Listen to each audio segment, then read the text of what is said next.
زیاتر لەسەرم بابەتانە قسە دەکەم میوانێکم لەگەڵە لە سلێمانیەوە بەڕێز نەوزاد باجگر شارەزای کاروباری ئێران و شارەزای سیاسی. بەڕێز نەوزاد سپاس کە لەگەڵ کوردستان 24 لە نوێترین پێشاتەکانی ناوخۆی ئێرانەوە دەست پێ دەکەم بە هەڵبژاردننی موجتەبا خامنەی کوڕی عەلی خامنەی بەڕێبەری نوێی ئێران. ئەمە کاردانەوەیکی زۆری دروست کردووە. دۆناڵد ترامپ وتی بەدڵم نییە ئەم هەڵبژاردنە، بەڵام با چاوەڕێ بکەین بزانین چی دەبێت. پێت وایە چی دەبێت؟ زۆر سپاس خانم، من ناوم نەوزاد نییە، ناوم ئەنوەرە، بازگریش نیم، بازگرم. بەڵێ زۆر سپاس لە ڕاستیا ئەو هەڵبژاردنەی دوێنێ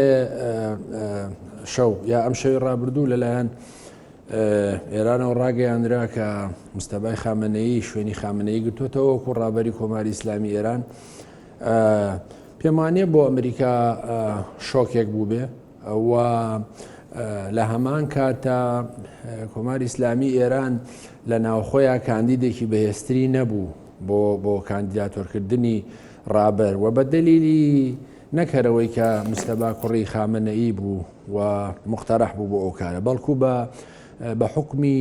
ئەو پێگە و هەژمونە سیاسیی کە هەیەی و لە ئێستاە ئەوەنەی کە عسکەر و هێزە سەربازیەکان دەور و نەخشیانە بێ، کەسایەتیە دینیەکان و ئیدۆلۆژیا کەم ڕەنگتر بۆتەوە. بەو دەلیلەی مستەبا لە دەورانی شەڕی عێراق ئێرانە کە سەرپەرشتی کەتیبەیەکی یەکرد بە ناوی حەبیب و بەشێکی زۆر لە هاوڕێکانی و نزیکەکانی لەم کەتیبەیە گیان بۆ لە دوای شەڕی عێراق ئێران ئەوانە هەمووی دەسەڵاتی گەورەیان وەرگر لە ناو سوپای پاسداران، لەبەرەوە هەژمون و هەیمنەی خۆی سەرەتا لە ناو سوپای پاسداران بەهێز کرد وە کە ئێستا کە قسەکەری یەکەم سوپای پاسدارانە لە ناو ئەو ئاڵوگۆڕانە و بارودۆخە سیاسیەکە لە ئێرانە پێکاتوە، لەبەرەوە ئەوان ڕاستەوخۆ تەییدیان کرد. ئەوە یەک. دووهەم ئەنجومەنی خوبرەکانیش پێم وایە کە تەشکیلەکەی ئاوایە بەشێکی زۆری کاتی خۆی ڕابەردایناوە و کەسانی ئاینین پێیان وا بووە کە بۆ پاراستنی بارودۆخی ئێستای ئێران کەسێکی لەو دڵسۆستر نابینەوە کە بە حکمی ئەوی کوڕی ڕابەرە و لە هەمان کاتە مستەبا خامنەئی ئیمکاناتێکی اقتصادی زەبەلاحی گەورەی هەیە، چ لە ناو ئێران و سوپای پاسداران چ لە دەرەوەی ئەوانە هەمووی فاکت بوون بۆ ئەوە. بەڵام قسەکەوەیە کە بە قسەی دۆناڵد ترامپ ئەوان مستەبای خامنەئی خوازیاری ئەوان نییە یا کاندیدی ئەوان نییە، بەڵام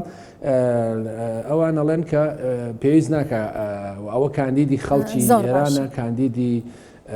نوێنەری گەلی ئێرانە. لە حقیقەتیش ئەوەی کە ڕووی داوە تەحسیل حاصڵە، ئەتوانی دوو ڕەهەندی هەیە. ڕەهەندێکیانەوەیە کە ڕەنگە ئەگەر ئێرانیەکان بیانەوە سازش بکەن ئەبێ کەسێکی وەکو مستەبا بڕیاردا بە حکمی ئەو پێگە و هەژمونەی کە باسم کرد، ئەگەر قەرار بێ سازش بکە و ئەگەر قەرار بێ شەڕیش بکە مەسجێک بێ، ڕەنگە هەر ئەو بتوانێت ئەو ڕۆڵ و دەورە نەخشە ببینێ. بە تایبەتی هۆکارە ئەساسیەکەی ئەوەیە کە تەحەکومی گەورەی بەسەر سوپای پاسدارانە هەیە و سوپای پاسداران ئێستا لەم شەڕانەیە و عەسکەریەکان و سەربازەکان ڕۆڵ و دەور و نەخشیانەیە، بۆیە ئەم کراوەتەکان دیت. بەڵێ کاکەنوەر، سەرەتا داوای لێبوردنەکەم جەنابەت چەندین جاربەیەکەوە لێرە و توێژمان کردووە میوانێکی دیکەمان هەبوو بەناوی کاک نەوزاد بڕیار بوو لەگەڵمان بەشدار بێت، بەڵام وەمزانی جەنابیانە لەگەڵ ئێوە ئەم توێژە درێژە پێدەدەم. بەڕێز ئەنوەر بازگر شارەزای کاروباری ئێران و شارەزای سیاسی لە سلێمانیەوە، دیارەکە شیکردنەوەیکی باشت کرد سەبارەت بە هەڵبژاردننی موجتەبا خامنەی، بەڵام ئایا بۆشایی دەسەڵات وای کرد لە ئێران کە بەپەلە موجتەبای خامنەی هەڵبژێردرێت لە کاتێکدا گوشارێکی توندی ئەمریکا لەسەر ئێران هەبوو، ترس لە داڕمانێک لە نێو سیستمی سیاسی ئێراندا هەبوو کە ئەم بڕیارەیاندا یان ئێران بێمنەتانە ئەم یاریە گەورەی لەگەڵ ئەمریکا دەست پێ کرد کە بەبێ گەڕانەوە بۆ شەرت و مەرجەکانی ئەمریکا ڕێبەرێک هەڵبژێرێت کە بەدڵی خۆی بێت؟ خۆی لە ڕاستیە ئێران لە بارودۆخێکی زۆر قورسایە.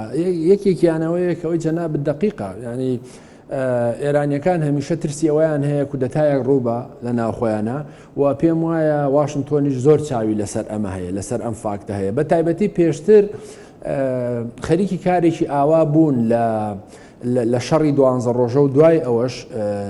هەندێک لە میدیاکانی ئیسرائیل باسی ئەوەیان کرد دانیشتێک هەبووە لە نێوان باڵی ریفۆرمیستەکان ینی ڕوحانی و خاتەمی و جەواد زەریف و بە ئیزافی گوایە لاریجانیشی تیا بووە کە هەوڵدەن لە ڕێگای سوپای پازارانەوە کودەتایە بکەن ئێران لەو بارودۆخە دەرباسکەن گوایە دوایی لاریجانی کارەکەی فەشەل پێێناوە بە ڕابەری وتووە هەر بۆیە لاریجانی ئێستا دەور و نەخشێکی زۆری هەیە لە سیاسەتی تازای ئێران لەبەرەوە هەمیشە یعنی ئێستا دیقەت بە جگە لەوانەیە کە لە 2009 ریفۆرمیستەکان دەستگیر کراون چ موسەوی و چکە ڕووبی و بە دوای ئەوانەش هەموو ئەوانەی بۆن و مەیلی ریفۆرمیست خوازیان لێ هات مثلەن چ ڕوحانی چ خاتەمی چ جەواد زەریف و تەنانەت ئێستا باز لەوەکرێت کە تقریبان سەعیدی جەلیلیش کە کاندیداتۆری ئەمجارەی بەرامبەر پزیشکیان بوو ئەویش لە پاڵیانەیە و هەژمون و هەیمنەی هەیە لە ناو سوپای پازارانە ئەوە حاڵەتێکی واردە کە ئەمریکا و ئیسرائیلکاری لەسەرەکەن بۆ ئەگەری کودەتایەکی سپیا دەسەڵاتگرتنە دەست بۆ و ڕەنگە ئەمریکاش بەم حاڵەتە ڕازی بێ بەڵام قسەکە ئەوەیە ئێستا ئەمریکا بەم حاڵ بارودۆخی ئێستا ڕازی نییە و تا دێش خۆشتان نەزانن گژیەکان زۆر زیادی کردووە و ئەمڕۆ ترەمپیش ئەڵێ ناتوانێت زۆر حکوم بکە یعنی قسەکەی ئەوەیە کە ئەو سیناریوانەی ئەوان هەیەە لەگەڵ حەماس مەسەلەن یەک لە دوای یەک سەرۆکانیان کوشتن لەگەڵ حیزب الله لە شوێنی تر ئەوێن ئەمانە دووبارە بکەنەوە وە قسەکەشەوەیە ئەگەر ئەمە ڕوونەدا و ئێران سازش نەکە یا بە مەرجەکانی ئەمریکا ڕاڕی نەبێ ئێستا دیقەت بە لە ماوەی 24 ساعتی داهاتوە ئاڵوگۆڕی زۆر خێرا ڕوویدا یعنی تورکیا بە جۆرە لە جۆرەکان ئەڵێ بۆردۆمان کراوم و هێزی بردۆتە قوبڕز لە پاڵ ناتۆ و لە هەمان کاتە کەشتیگەلەکانی داراگۆنی بەریتانی و شارڵدیگۆڕی فەڕەنسی و ئەڵمانی و بەریتانی و ئیسپانی و هۆڵندی و یۆنانی هاتوونە سنوورەکانی قوبرس هەندێک چەپیان وایە ئایا ئەوە بۆ جوڵەی هێزی زەمینیە یان ئەوەیە کە بۆ ئیستیعرازێکی عەسکەریە کە لە کاتێکا بەڕاستی ئەو کۆکردنەوەی ئەو هەموو هێزە پێناچێت بۆ ئیستیعراجیش پێویستە لە چی بریتە لەوەی کە پێچێت لە 48 ساعتی داهاتوە هێرشەکان تونتر ببنەوە لەسەر ئێران بە دەلیلی هاتنی فڕۆکە هەڵگیری بە هێزی B1 B2 B52 کە ئەوانە زۆرترە بێکارکەن لەسەر چی لەسەر شکاندنی بنکە ئەسکەریەکان کە لە ناو شاخەکانن بە تایبەتی چ بنکە ئەتۆمیەکان چ بنکە بالیستی سەکۆکانی موشک هەڵدان باشە بەڕێزەنوەر پێت وایە ئێران دواتر چه سیاستێک دەگرێتە بەر بە ڕێبەرایەتی موجتەبا خامنەی لەبەرەوەی عەلی خامنەی خۆی بە باڵی محافزەکار و کۆنسەرواتیڤی نێو ئێران ناسرا بوو هەندێک ڕەخنەشی لە دەگیرا کە سازش بۆ وڵاتان ناکات بۆیە ئەم گوشارانە گوشارە ئابوووریەکان لە ماوەی ڕابردوودا لەسەری بەردەوامە پێت وایە موجتەبا هەمان ڕێچکەی باوکی دەگرێتە بەر بۆیە ئەو یاندانا کە بڵێن بە ئەمریکا ئێمە سازش لەسەر هیچ مەرجێکی ئەمریکا و هیچ مافێکی خۆمان ناکەین ئەگەر ئەمە ڕووبدات هەڵوێست و سیاسەتی ئەمریکا هەر ئەمە دەبێت کە بەرامبەر بە عەلی خامنەی هەبوو بەرامبەر بە کوڕەکەشی هەر بەم شێوازە تون دەبن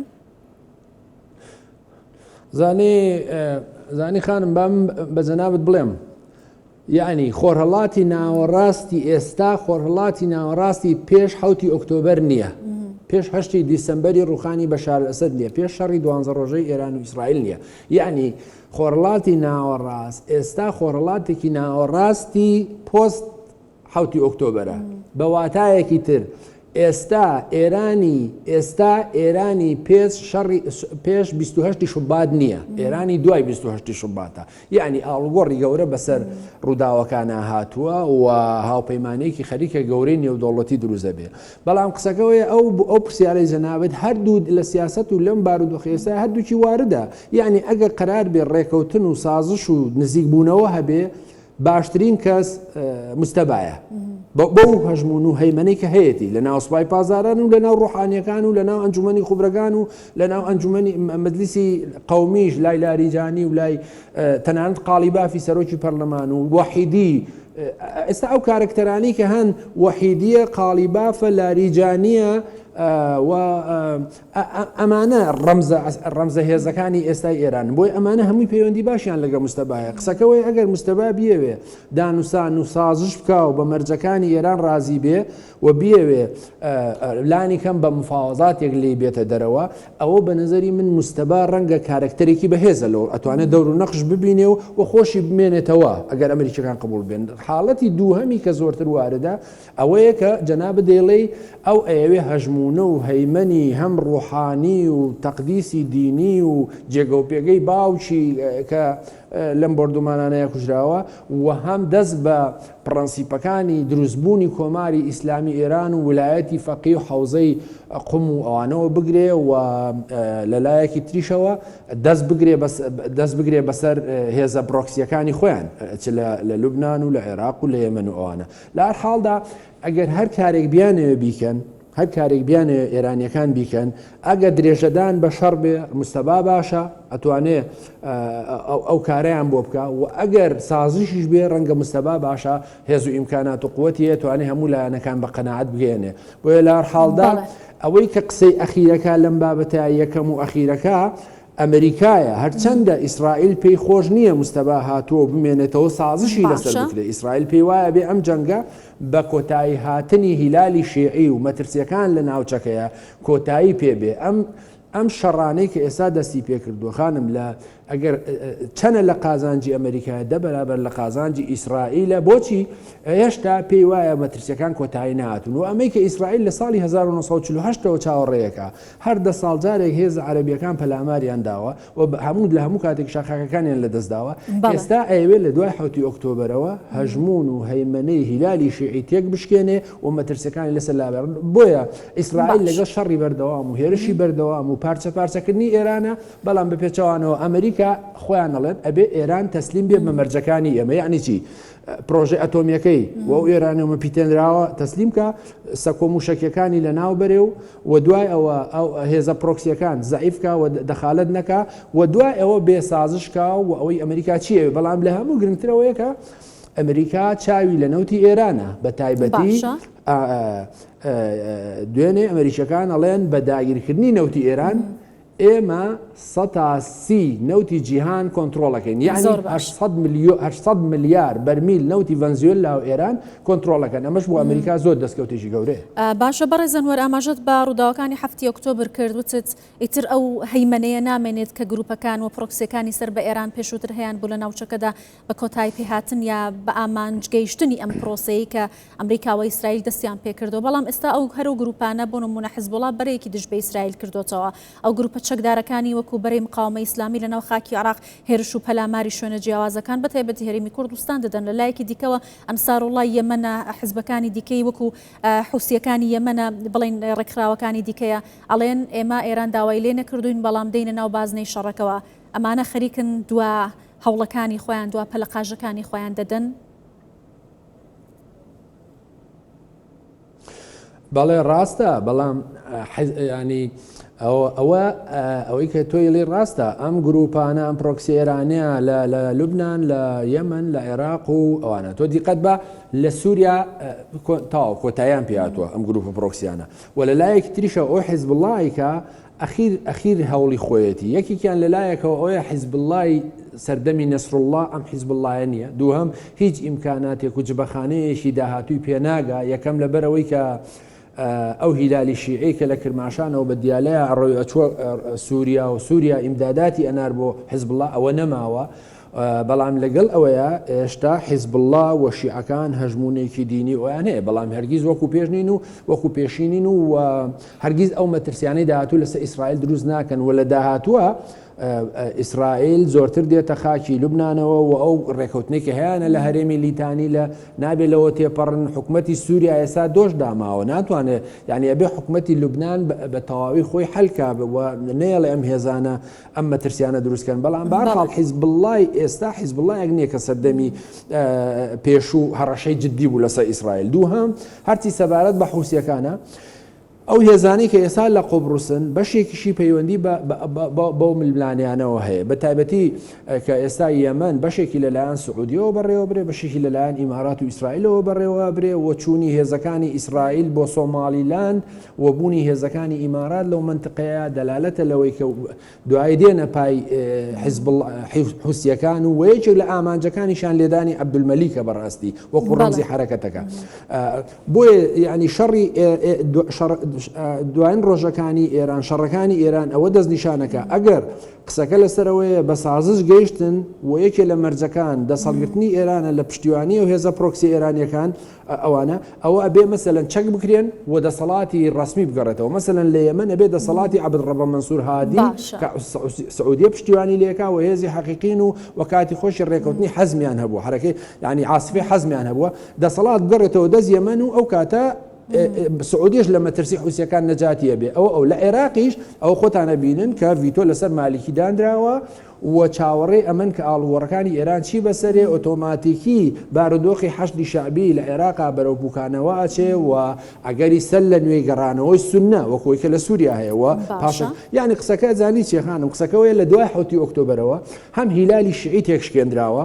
هەم هیلالی شیعی تێکشکێنراوە کە یەکێک بوو لە هەرە کۆریدۆرە گرنگەکانی خۆڕەڵاتی ناوەڕاست ئێستا کۆریدۆری گەورەتری ئەوەی کە ناوی زەنگەزورە ئەوەی کە ناوی کۆریدۆری ئاوریشمە ئەو ناوی کۆریدۆری وەبەرهێنانی نێوان تورکیا و عێراق هەموو ئەوانە شوێنی یەکرێتەوە لە قسەکەوەیە کە لە دوای حوتی ئۆکتۆبرەوە هەم هیلالی شیعی تێکشکێنراوە و هەم ئەم پێزە پرۆکسی ئێرانیانە کە مەترسین لەسەر بە تایبەتی ئیسرائیل و بارودۆخی ئەمنێتی منتیقەکە ئەبێتەوە و سفر بکرێنەوە قسەکە بەڕاستی پەیوەندی هەیە بە داهاتووی چەند ڕۆژی زۆر باشە بەڕێز ئەنوەر هەرسا کە ما قساکەین کەمێک بەر لە ئێستا حکوومەتی تورکیا کۆبووەتەوە هاوکات لەبەر ئەو هێرشانی کە کراوەتە سەرخاکی تورکیا کەمێک بەر لە ئێستا لە پارێزگای غازیانتاب لە دیلۆک درۆنێک خراوەتە خوارەوە توند بەرامبەر بە ئێران وەستاوەتەوە تورکیا و توێتی ئێمە وەڵامی توندی ئەم کەسانە دەدەینەوە ئێرانیشی تۆمەتبار کردو لە لایەکی دیکەوە لە قوبرس لە ئازربایجان ئەم هێرشانە کراوە پێت وایە وڵاتێکی دراوسەی ئێران وەکو تورکیا کە هاوپەیمانی تورکیا بووە و هاوکات ئەندامی ناتۆیە ئەم دەرفەتانە چۆن بەکاردێنێت ئایا لەژێر گوشاری ئەمریکادایە بۆیە بەرامبەر بە ئێرانە و دەتوندە یان نا ئەوێت ئەم ئاڵۆزیانە بۆ پەرەپێدانی هەژمونی خۆی لە ناوچەکە بۆ نمونە لە عێراق لە سووریا لەو شوێنانی کە ئامانجێتی لە داهاتوودا بقۆزێتەوە لە ڕاستیا تورکیا مخالفی ئەو پەلامار و هێرشانەی ئیسرائیل و ئەمریکا بوو بۆ سەر ئێران لە ڕابردوو لە سەرەتای جەنگەکەوە بەڵام ئێستا وا دیارە چەند خۆی بۆچیش مخالف بوو فاکتێکی گرنگی مخالفبوونی تورکیا لەگەڵ ئەوەی کە مخالفی ڕوخانی ئێران بوو یەکیان مەسەلەی کوردە لە 72 سەعاتی ڕابردوو تورکەکان بە تایبەتی هاکان فیدان بە جددی هاتۆتە سەرخەت لەگەڵ ئەمریکیەکان لەگەڵ ئیسرائیلەکان لەگەڵ بەرپرسانی هەرێمی کوردستان بە تایبەتی کە نابێ کورد لە ڕۆژهەڵاتی کوردستان هاوشێوەی ڕۆژئاوای کوردستان پێگە و موقعیەتی هەبێ و نابێ هێزە کوردیەکان داخل بکرێن لە ڕێگای هەرێمی کوردستانەوە یا هەر شوێنێکی ترەوە ئەوە مەترسیە بێ لەسەر داهاتووی تورکیا چکە ئەوان ئەڵێن ئەزمموی باشووری کوردستان بە سنوورەکان ماڵۆ لە دەستمان دەرچوو و هەموو سازشیشیان کرد بۆ ئیسرائیلەکان لە باشووری لوبنان لە قونەیتەرە و سوێدا و درعا بۆەوەی کە چی بکەن ئەحمەشەر ڕازیکەن ئیسرائیل بێتە بەڵام بە شەرتێک هەسەدە و هێزە کوردیەکان تێک بشکێنن کە بەشێک لە ئەجێنداکەیان جێبەجێ بوو ئێستا قسەکە لەسەر ئێستا تورکیا لەبەردەم دووسێ مەترسی گەورەیە لە بارودۆخی ئێران یەکێکیان ئەوە بوونی کوردەکانە کە تەحسیل حاصلە داداتوێت ئاڵوگۆڕێک لە ئێران ئەوان موقعیت و پێگایان هەیە بە حکمی هەژمونی کۆمەڵایەتی و پێگەڕیشەی کۆمەڵایەتی و هێزێکی سەرزەمینی واقعی ئەم هێزانە بە تایبەتی کۆمەڵە و دیموکرات و پژاک ئەمە لە لایەکی تریشەوە ئەو مەترسی هەیە لە بوونی ئازەریەکان لە سنوورەکانی کە مەسەلەن تووشی شەڕێکی ناوخۆیی بن بۆیە ئێستا دیارەکە وا پێچێ گرنتێکی وەرگربێ کە ئەگەری ڕوخانی ئێران بوو یا دابشکردن بوو ئەو بتوانێت بەهانای تورکە ئازاریەکانەوە بچێت کە نزیکەی 5 ملیۆن کەس لەو سنوورانە ئەژین و منتقەیەکی استراتیژیە بەڵام لەوانە گرنگتر ئێستا ئەمڕۆ تورکیا نزیکەی 6 فڕۆکەی F-16 ناردۆتە گەڵ هاوپەیمانەتی ناتۆ لە قوبرس لەگەڵ سیستەمی بەرگری قسەکە لەسەرەوەیە تورکیا لەو منتقەیە لەو منتقەی دەریای ناوەڕاست کێشەی زۆری هەیە بە تایبەتی لەگەڵ یۆنانیەکان و قوبروسیەکان چەند کێشەیەکیانەوەی کە لە ساڵی 1970 قوبروسی داگیر کردووە و تەنها خۆی لە ساڵی 1970 بە ڕسمی ڕاگەیاندوو کە ئەو سەربەخۆی و سەربەخۆی جگەلەوە وڵاتانی یەکێتی ئەوروپا و ئەمریکا ئەتراف بە سەربەخۆیی باکووری قوبروس ناکەن و پێیان وایە بێ بگەڕێتەوە سەر قوبروسی دایک کە بە تایبەتی یۆنان پشتیوانی لێکە. ئێستا ترسی لەوە هەیە کە ئەو ئاڵوگۆڕانە ڕووبدا و مەسەلەن قوبروس لە دەستی دەربێنن و لە هەمان کاتە لە ئاوەکانی دەریای سپی ناوەڕاست لە ماوەی یەک دوو مانگی ڕابردوو و ئیسرائیل هاوپەیمانێتێکی لەگەڵ قوبروس و یۆنان پێکێناوە بۆ ئیحتیواکردنی تورکیا بە تایبەتی لە غازەکان و سەرچاوی وزە لەو منتیقەیە لەمە ترسی زۆرترەکە یعنی تورکیا زۆر نیگەرانە لەو هەژمون و هەیمەنە و ڕووداوانەی کە ئیسرائیل لە منتیقەکە جێبەجێیەکە چونکە پێی وایە ئیسرائیل مەترسیە لە ڕێگای پرۆژەی داوت لە ڕێگای ئەو هاوپەیمانێتیانەوە و لە هەمان کاتە دوو دیقەت بە ئیسرائیل زۆر جددیە لە هەڕەشەکانی بۆ سەر تورکیا مەسەلەن هەر لە دەریای سپی ناوەڕاست نەوەستاوە بۆ بەڵکو کاتێکە تورکیا ئەچێتە سۆماڵ 2,000 هێزی تورکیە نێرێ بۆ ڕاهێنانی هێزەکانی سۆماڵ ئیسرائیل خێرا ئەچێتە سنوورەکانی لە سۆمالیلاند و ئەترافی پێیەکە لەگەڵ ئیمارات باشە لە یەمەن کاتێکە ئەبینێ تورکەکان بە جۆرە لە جۆرەکان دەخالەتیان هەیە ئەوە چێ لەگەڵ ئیماراتیەکان لە حەزەرمەوت و ناوچەکانی باشوور بۆی کە جارێککە سربەخۆی دەخالت دەکات لە لیبیا بە هەمان شێوە پشتیوانی لەو لایەناناکە کرد یعنی کێشەی نێوان ئەنقەرە و تەل ئەڤیب هێندە ئاڵۆزە لە منتیقەکەیە تورکیا دووسێ نیگەرانی گرنگی یەکیان لە کورد بە تایبەتی لەو ئاڵگۆڕانەی ڕۆژهەڵات دووهەم لە ئیسرائیل سێهەم لە مەترسیەکانی لەسەر قوبرس بۆیە تورکیا بە ناچاری هاتۆتە ناو ئەم هاوپەیمانیەوە و بە نظری من فشاری تورکیاشی لەسەرە زۆر باشە زۆر سپاس ئەمریکاشی لەسەرە بەڵێ بەڕێز ئەنوەر بازگر شارەزای کاروباری ئێران و شارەزای سیاسی لە سلێمانیەوە لەگەڵم بووی زۆر سپاس.